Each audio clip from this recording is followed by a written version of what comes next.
On sait très bien que les gens atteints de maladie d'Alzheimer ont de la difficulté à s'adapter à un nouvel environnement. Alors, c'est d'autant plus important de les laisser dans leur milieu, mais continuer d'offrir quand même aux proches aidants ce répit dont ils ont tant besoin pour poursuivre leur rôle.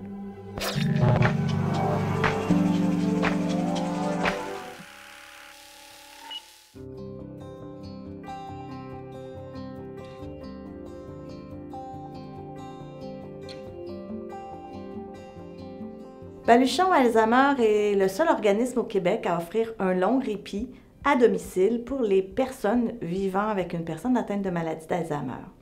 Donc, le rôle de notre organisation est d'accompagner les proches aidants dans cette responsabilité quotidienne pour pouvoir mieux outiller le proche aidant.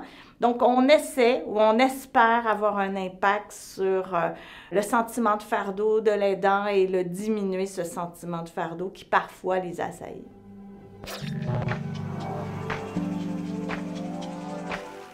L'idée d'offrir un répit 24 heures sur 24, 7 jours sur 7 vient du besoin non répondu.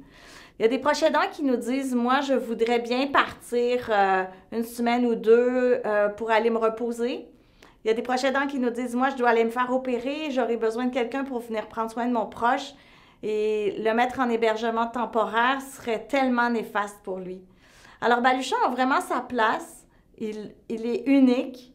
Il n'est pas assez connu. On est là depuis maintenant plus de 20 ans. On rêve de continuer de grandir, d'éventuellement peut-être offrir nos services à d'autres types de pathologies, d'élargir ce spectre-là parce que les besoins sont criants. L'alignement du réseau public de santé et des politiques sont vers le maintien à domicile, mais c'est impossible le maintien à domicile sans l'accompagnement adéquat des proches aidants. Il y a des baluchonneuses qui sont déployées à la grandeur du Québec, ce qui fait que quand on a une demande de baluchonnage, par exemple en Abitibi, on va essayer de faire en sorte de trouver la baluchonneuse la plus près de l'Abitibi pour favoriser la proximité. Ce n'est pas que les grands centres urbains.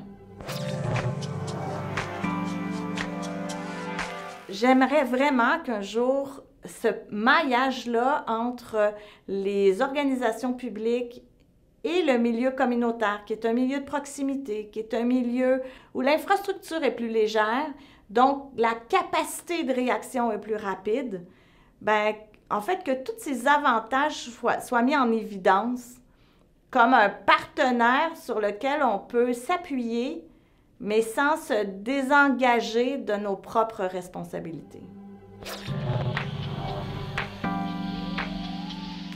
Si on ne prend pas soin de l'aidant, on aura deux problèmes.